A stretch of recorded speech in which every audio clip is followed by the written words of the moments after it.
kita memiliki tingkat prevalensi yang lebih tinggi dari kita di populasi umum seperti Thailand misalnya. Thailand itu tinggi ya, ya apa namanya 1% ya. Jadi ya 2 kali lipat dari kita. Tapi dia mengalami penurunan kalau kita lihat. Walaupun dia 1% lebih tinggi dari kita, tapi di populasi umum itu penurunan dari 1,9, pernah 1,9, hampir 2% menjadi 1%. Jadi turun setengahnya. Jadi ini menunjukkan bahwa Thailand termasuk negara yang cukup sukses ya.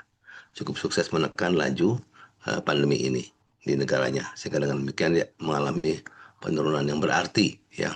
Jadi beberapa negara tampaknya eh, tidak bisa menahan lajunya ya. Jadi seperti misalnya Laos ya. Oke. Tapi Indonesia kembali lagi ada tren peningkatan.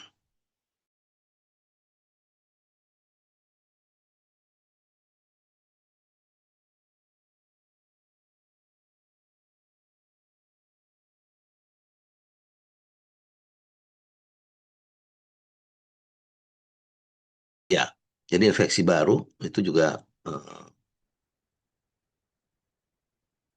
ini data Indonesia pada saat ini infeksi baru mencapai estimasi 25.000. Jadi ini juga jangan keliru, ini bukan reported data ya. Bukan data yang tercatat di Kementerian Kesehatan atau Dinas Kesehatan, karena kalau kita lihat angkanya tidak sebesar ini. Tapi ini adalah estimasi. Biasanya kita menggunakan modeling untuk mendapatkan angka ini. Modelingnya itu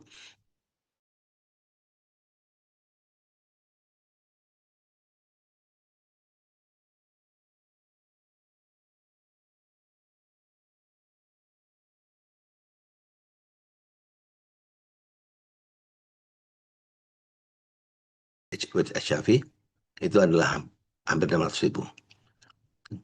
Tapi kalau lihat trennya dari tahun 2010 sampai 2020, kita lihat trennya eh, bersyukur menurun ya. Jadi tren insidennya menurun. Kasus barunya dari awalnya diperkirakan sekitar 50 ribuan pada tahun 2010.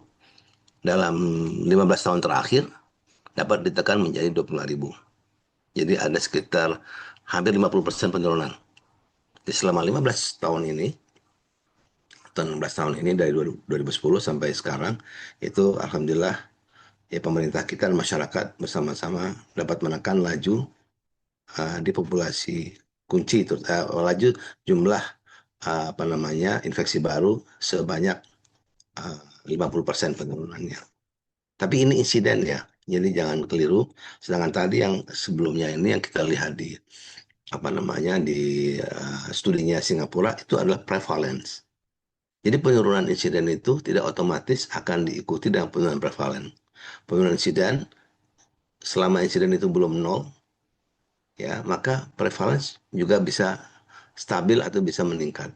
Karena masih berarti masih ada apa namanya masukan-masukan kasus baru yang akan diakumulasikan menjadi sebuah prevalen. Jadi prevalen itu akan lebih belakangan menurun ya. Kalau program-program HIV itu bekerja dengan sangat kuat, dengan sangat efektif dan efisien, maka kemudian prevalence HIV itu biasanya menurunnya belakangan. Kalau insidennya sudah rendah, betul ya, baru kemudian prevalennya mulai menurun. Jadi supaya tidak keliru memahaminya, bahwa Indonesia prevalensinya masih cenderung meningkat, walaupun meningkatnya tidak terlalu besar 0,34, tapi insidennya sudah menurun. Ini sebuah tanda baik juga, ya, tanda baik.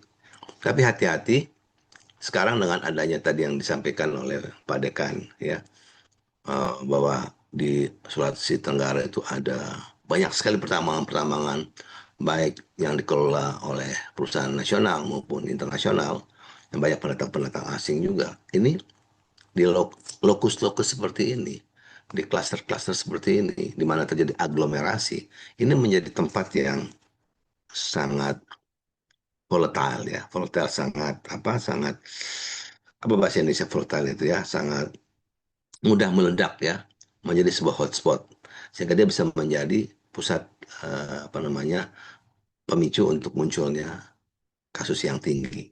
Insiden bisa meningkat. Nanti kita cerita kenapa bisa seperti itu ya.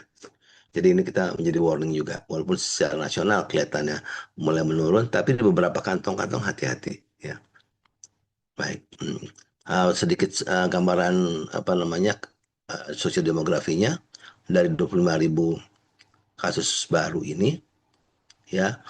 Eh, ini setengahnya, hampir setengahnya adalah usia muda ya, usia muda. Jadi usia muda ini adalah usia produktif.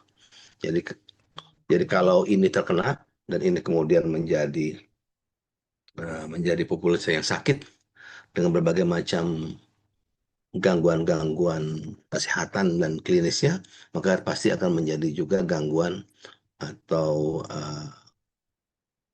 apa namanya, pengaruh dampak negatif ke dalam dunia kerja, dalam produktivitas, dalam dalam apa dalam kelangsungan daripada perusahaan tersebut. Jadi ini juga merupakan hal yang berdampak kepada dunia kerja. Ini data yang juga terakhir per 2024 ya. Jadi dari survei terpadu biologi perilaku ya, STBP ya, ini survei besar yang selalu dilakukan secara teratur 4 tahun sekali, kadang 5 tahun sekali di seluruh Indonesia.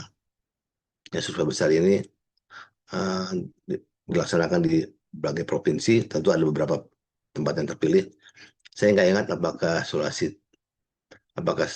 Kendari terpilih juga apa enggak ya dalam sampelnya. Jadi ada beberapa yang disampel dan mungkin ada sebagian kota ada yang tidak tersampel juga. Saya tidak terlalu ingat.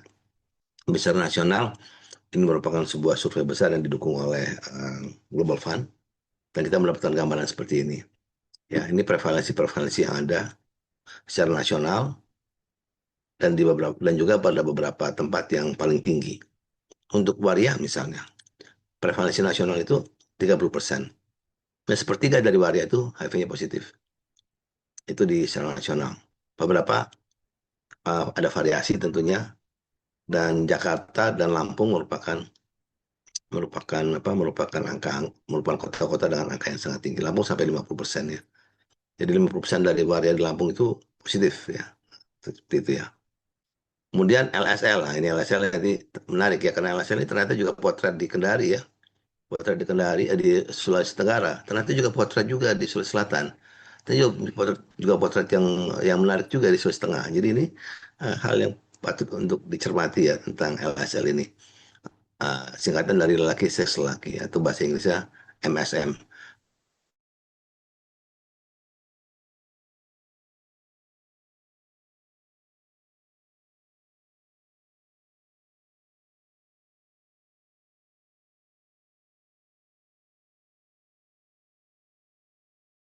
Saja. Kalau gay ya maksudnya bukan hanya yang murni gay, yang laki-laki dan laki-laki, tapi juga termasuk yang biseksual ya. Misalnya orang yang sudah berkeluarga tapi dia juga punya pacar cowok juga, misalnya laki-laki yang sudah berkeluarga, punya istri, bahkan ada yang punya anak, tapi mereka juga punya pacar laki-laki misalnya. Ini juga masuk dalam MSM juga. Jadi ini termasuk kategori apa namanya LSL juga. Ini jumlahnya tentunya setiap kota beda-beda, tapi prevalensinya di antara mereka secara nasional itu seperempatnya ya, 24%. Satu dari empat MSM atau LSL itu positif. Kemudian berikutnya yang juga tinggi adalah penasun, pengguna jarum suntik, ya, pengguna narkoba suntik, pengguna narkotika suntik, penasun. Ya. Ini 17% secara nasional. Ya. Beberapa tempat yang tinggi, misalnya seperti Bandung, ya sampai 30%, ya. Jakarta seperempatnya. Oke. Balik ke uh, LSL ya, itu menarik untuk kota Tangerang nih. Tangerang 40% ya, jadi serem juga nih di Tangerang itu ya. Oke. Nah, kemudian WPS atau wanita pekerja seks, ini alhamdulillah ya dibandingkan dengan populasi kunci yang lain ini relatif lebih rendah. Kenapa begitu? Karena kelihatannya WPS ini termasuk yang paling mudah diakses untuk program-program penanggulangan HIV/AIDS, yang paling kooperatif, yang paling terkendali lah dalam dalam apa terminologi program ya, paling terkendali dan bekerja sama dengan baik ya. Dulu masih ada malah lokalisasi sehingga lebih mudah melakukan apa namanya penjangkauan dan melakukan berbagai macam program intervensi. Sekarang tidak ada lokalisasi, memang sedikit rumit ya, tapi masih dapat ya dijangkau dengan bantuan banyak stakeholder yang lain seperti misalnya LSM ya banyak sekali. Mereka juga PPS itu kebanyakan lebih kooperatif dibandingkan yang populasi yang tiga di atas ya. Karena yang tiga di atas itu LSL misalnya ya sangat tertutup ya, tidak mudah untuk eh, didatangi atau ditemui atau diakses ya. Apalagi sebagian dari LSL ini ya, seperti tadi orang-orang yang sebenarnya secara publik dianggap orang-orang yang atau petik straight gitu ya, normal aja, punya keluarga ya, dan mungkin sebagian dari mereka ya sebagian kecil mungkin tokoh-tokoh juga, tokoh masyarakat, tokoh publik sebagian kecil mungkin, sehingga mereka tidak mau ketahuan juga mereka punya orientasi yang berbeda, jadi pada umumnya tertutup. Apalagi penasun ya, penasun sangat tertutup karena status mereka itu sering uh, dilematis ya, dilematis. Artinya mereka sebagai orang yang menderita gangguan eh, ketagihan, gangguan mental ketagihan atau adiksi itu sebenarnya adalah dapat dianggap orang sakit.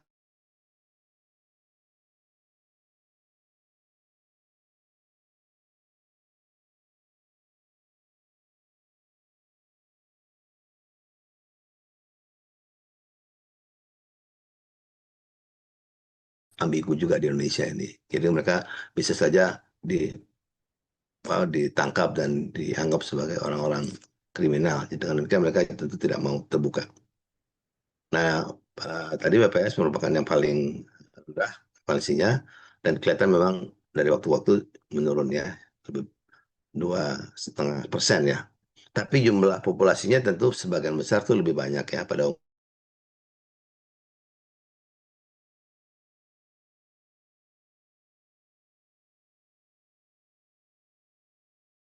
maksudnya jumlah dari populasi kunci itu. Kalau kita bandingkan LSL yang jumlahnya sekitar 8.000 total ya, mungkin sekitar di dalam ya bisa mencapai 10 ribuan begitu ya. Tapi kalau uh, sebentar ini dari ini dari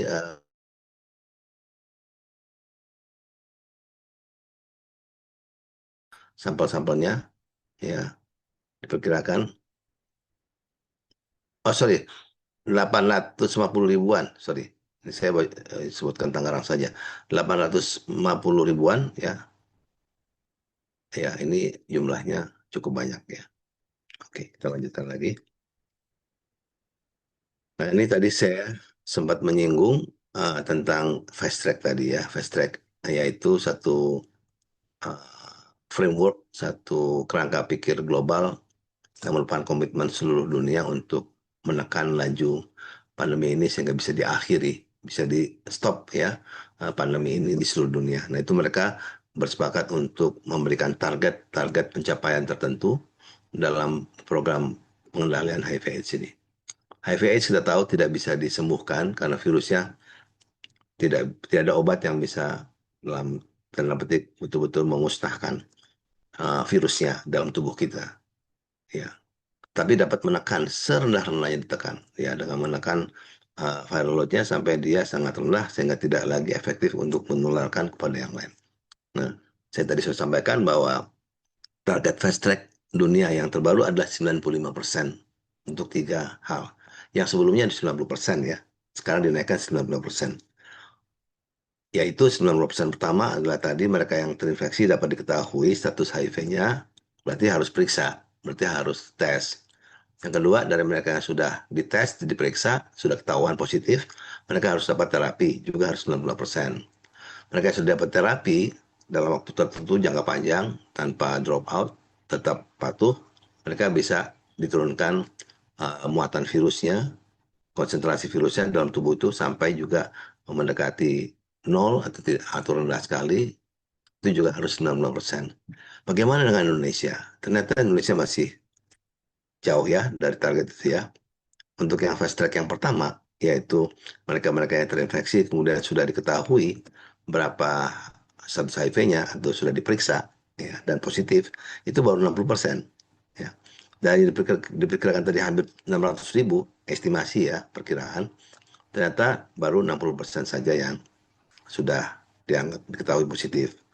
Ya, itu 344. Berarti ada 40% lagi yang tidak diketahui statusnya, dia bisa menyebarluaskan pandemi ini dengan leluasa tanpa dapat dikenali, tanpa dapat dikendalikan. Kemudian yang kedua, fast track yang kedua ini sudah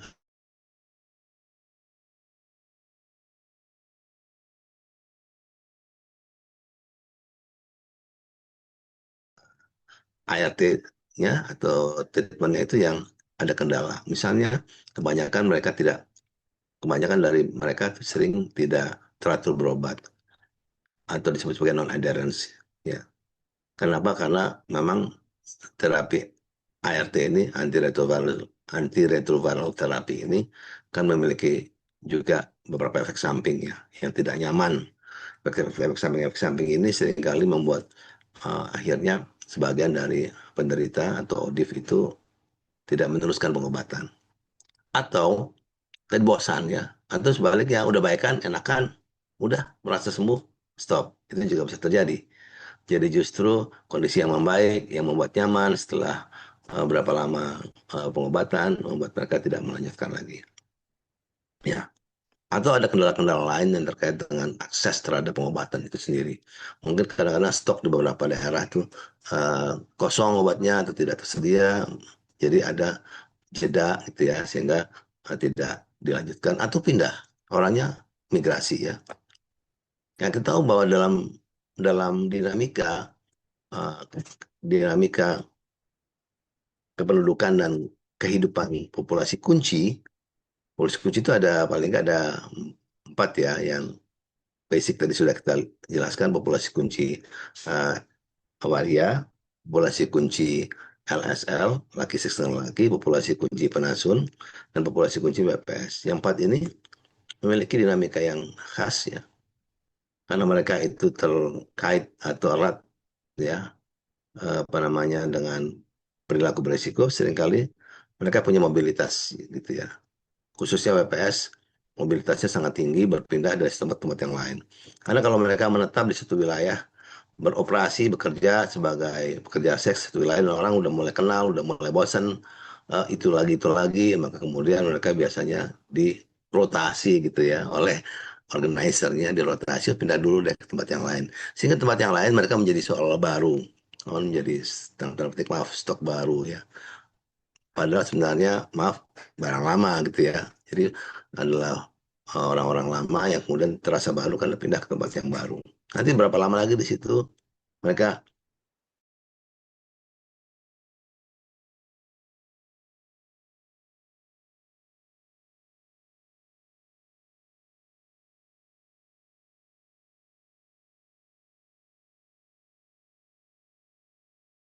penguatan terganggu juga kan. Mungkin baru berobat beberapa bulan di satu tempat, dia harus pindah lagi, pengobatannya terputus. Mengurus lagi malas dan sebagainya. Sehingga dengan demikian di sini pencapaian pengobatan itu lebih rendah lagi, 41%. Ya. Nah, dari yang berobat 40% itu 38%, lebih rendah lagi ya, 30% itu uh, yang dapat ditekan ya value-nya. Ya kelihatan di sini tidak terlalu berbeda dengan yang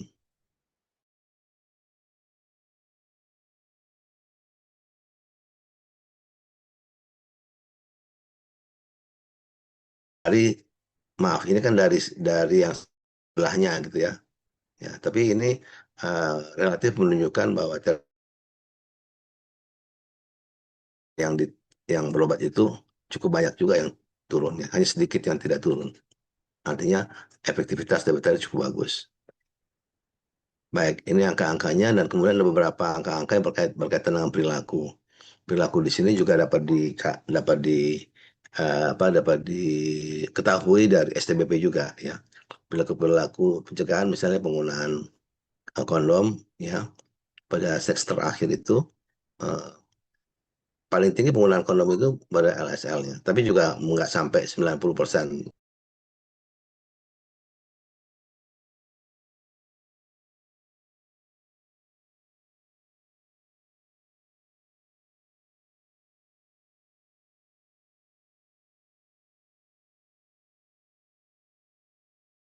Ya, oke. Penasiun ini juga walaupun dia nyuntik, jangan salah mereka juga berinteraksi secara seksual juga, baik dengan sama penasun maupun juga dengan WPS ya.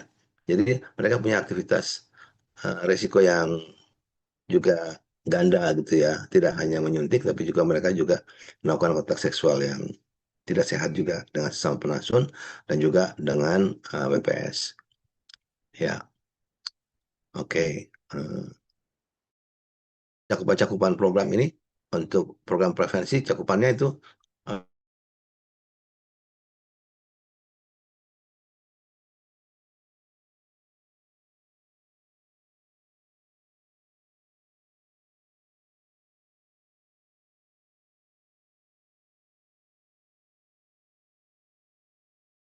penasun itu tidak mudah ya, sulit menjangkau mereka ya. Sulit menjangkau mereka karena mereka pun juga eh, menghindar ya, menghindar. Oke, karena apa? Karena takut konsekuensi hukum juga. Nah, bagaimana dengan situasi di Sulawesi Tenggara? Saya pertama kali mohon maaf karena saya tidak punya data yang cukup lengkap ya. Saya hanya mencoba mungkin eh, mengutip dari beberapa sumber Instagram, tapi sebagian juga saya alhamdulillah dapatkan ini dari Ibu Dr. Fitri, data dari Dinas Kesehatan ya, ya, yang kemudian saya coba tampilkan di sini. Dari Dinkes, kebetulan data Dinkes yang Ibu Fitri berikan ke saya ini tidak tersedia lengkap di media massa ya, jadi saya coba uh, tampilkan tabel-tabelnya. Tapi saya berterima kasih mendapatkan data ini, uh, dan saya pikir ini menarik ya untuk kita cermati. Baik, kalau yang ini yang sebelah kiri ini memang saya dapatkan dari apa namanya dari media massa, tapi ini juga saya rasa tentunya sudah eh, mengutip dari dinas ya, sudah mengutip dari dinas kan dinas Kominfo juga. Artinya kutipan dari media massa itu sudah merujuk kepada data-data yang resmi dari dinas. Kita lihat di sini bahwa memang eh, sebagian besar kasus HIV positif itu berada pada posisi ini, posisi kelompok usia produktif ya. 59% kalau usia 25 sampai 40 tahun, 12 sampai 40 tahun, ini kelompok usia kerja nih, usia kerja ya, kelompok produktif ya. Kalau bekerjanya lebih awal lagi, 20 tahun sudah bekerja, berarti jumlahnya bisa mencapai ya berapa tuh? 60% tambah 25%, 85% ya. Jadi 85% ini merupakan angkatan kerja, jadi usia produktif ya. Di atas 49 ya sudah masuk usia persiapan pensiun. Di bawah 20 tahun tuh usia sekolah.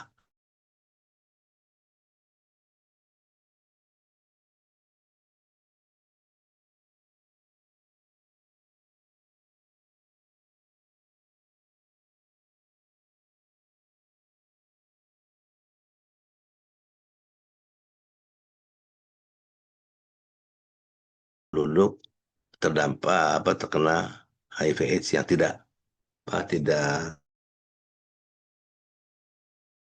tidak berobat, HIV/AIDS yang tidak mendapat pengobatan yang tepat atau yang tidak menjalani pengobatan yang baik, sehingga mereka terus menjadi penderita, dan penderitanya juga bukan hanya dirinya semakin parah, semakin lanjut ya, staging atau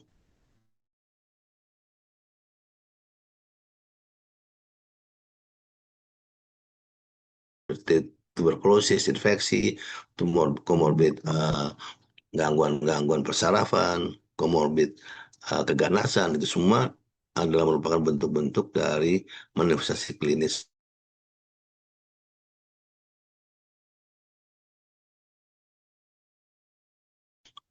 produktivitas daripada dunia kerja yang membutuhkan orang-orang yang sehat, apalagi industri pertambangan ya.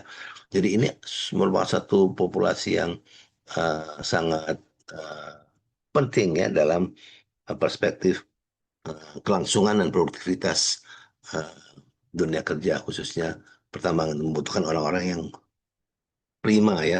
Orang kerja di pertambangan kan beda ya dengan kalau kita kerja di apa di pasar atau kerja di kayak dosen misalnya. Di pertambangan harusnya betul kuat ya fisiknya ya, bugar ya. Beda dengan kita kita di dosen apa di uh, perguruan tinggi kadang-kadang sebagian dari kita malas berolahraga gitu ya, banyak di perpustakaan saja atau banyak banyak mengajar online ya. Jadi ini kebugarannya berbeda, tapi ini pertambangan sangat vital sekali ya, fisik. Di antara kasus-kasus yang sudah apa,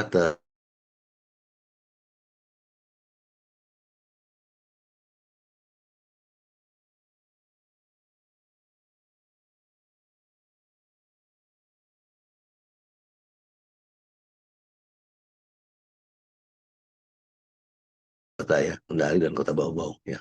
Jadi ini terpusat di sini ya kasus-kasusnya. Ya. Bisa memang kasusnya banyak di sini, bisa juga memang pencatatan laporannya lebih bagus ya di sini. Ya, lanjut dengan data apa data Sutra. Tadi sudah saya singgung ini grafiknya Kota Kendari yang paling tinggi, ODIF yang sudah ditemukan itu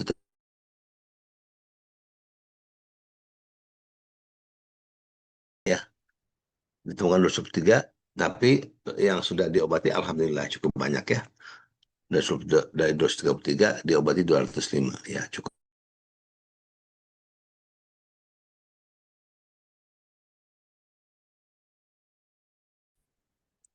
Di Kota Bau-Bau eh, jauh kesenjangan, yang lainnya kecil-kecil.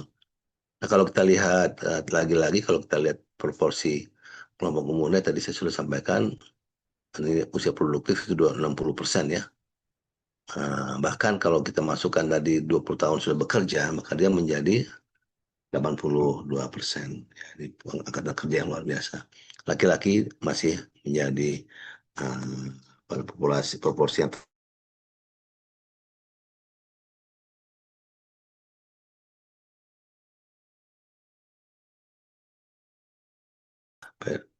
ini per sebentar ini data masih masih ya.